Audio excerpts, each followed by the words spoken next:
Okay, so for this video, we're going to think about MLA format, and I'm going to introduce to you what it is.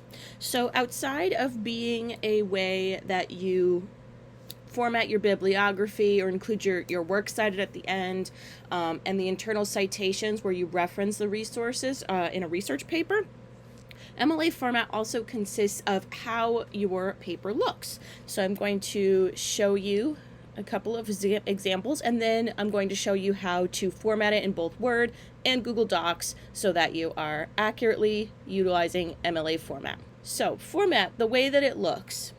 This is an example that you can find in Files. It is a student 10-page research paper, and it is in MLA format. So MLA format, or the format that the professor asks you to utilize, includes whether it is a heading, okay, this in the upper left-hand corner, or it has a title page, whether the page numbers consist of page number and last name, or just the page number, whether they go in the upper right corner, in the lower left, or in the lower right. It consists of the spacing between lines, the font that's used, and the size of the font, and the margins. Okay, that's the space between the text and the edge of the page, and it goes for top and bottom as well as the sides. So these are important things in terms of making sure that your paper matches and is using MLA format properly. Okay, so you have an example utilizing Word in Files titled MLA Formatting Example 1. Okay, so your heading is going to consist of your name at the top, then your professor's name, the course number, in our case ENGL 101, and the date the assignment is due. Note, the heading only goes on the first page. You're not going to use the header formatting tool, okay? Under, I believe it's insert, yep, okay, you're not going to use this. You are just going to put this heading on the very first page. Upper right-hand corner is going to be the page number, your last name, and the page number. No comma, no all caps, okay? Just last name and page number. Okay, then right under, we're going to have your title. No underlining, no italics, okay? No fancy big font, no bold the font, okay?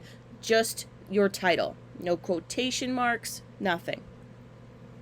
The body of your essay is going to be double spaced, okay?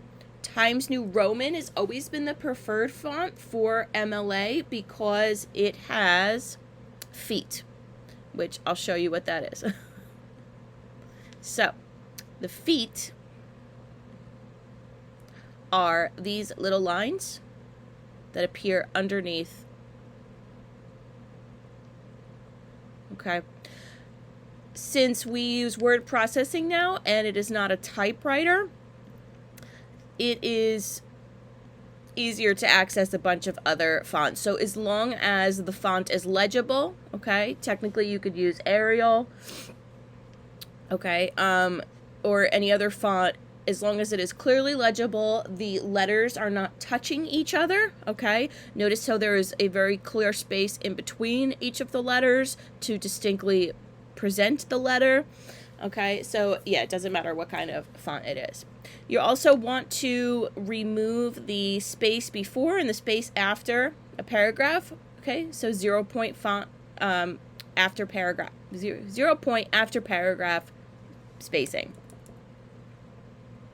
Okay, so that it looks like this and so that it doesn't look like this. When you get this large gap, that means you have a space after the paragraph or a space before the paragraph. This is actually going to mess with your numbers of pages because you have all of this extra room in between your paragraphs, which your professor may, or someone else, might catch on to. So, how do we do it? Let's do Word first. Okay, so the first thing we're going to do when we open up our Word document, I'm going to change the font I always use Times New Roman, so I'm just going to choose that. 12-point font. Okay, great. Making sure that everything is okay. Okay, now I'm going to go to the line spacing and set the line spacing and the paragraph spacing for the entire essay. So I'm going to go up, hit this little icon, line and paragraph spacing, okay, and click line spacing options. We're going to align left. Perfect. All right, indentation we don't need to worry about just yet. All right, spacing before the paragraph, 0 point. Line spacing, double. Okay, look, it gives you a nice example too, okay? Up here, 0 point, okay? And okay. Now for the heading. Okay, and that is what a heading looks like. Then we're just going to hit enter once. Center. Title of my essay here. Remember, no capitalization for articles, prepositions, in a title. Enter once, go back to my left aligning format. Okay, so you're going to start a new paragraph. So we're going to hit tab once. It is very important to indent every new paragraph. Okay, part of MLA format. This is also a visual cue to your reader that a new idea is coming. Okay, that new material is coming forth. All right, now to add our page numbers, we're going to go up to our menu here, insert, page number, right here. Click page number, okay? So you want it at the top of the page, on the right. Okay, show number on first page is totally fine. And click OK. Then you're going to double click up in the header into the box and type your last name. Okay, to format in Google Docs. It's definitely different than utilizing Word. Okay, so the first thing I'm going to do again is I'm going to leave it on Arial just because. Okay, but I'm going to make sure that it's 12-point font. Okay, I'm going to go up to Format, Line Spacing, Double.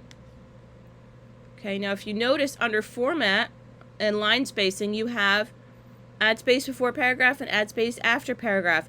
Don't click these because you don't want to add a space before the paragraph and you do not want to add a space after the paragraph. Just double spacing. Okay, and now fill out your heading as usual. And it naturally gives you that double spacing. Now to do the page number in Google Docs, you're going to go to Insert, Page Numbers. Okay, select the one that is in the upper right corner. Make sure that you move your cursor to before the number so that you can insert your last name. And ta-da! Now, you don't typically need to do anything about the margins because it's already going to be set to 1 inch. So don't go messing around with that. And other than that, you are ready to go.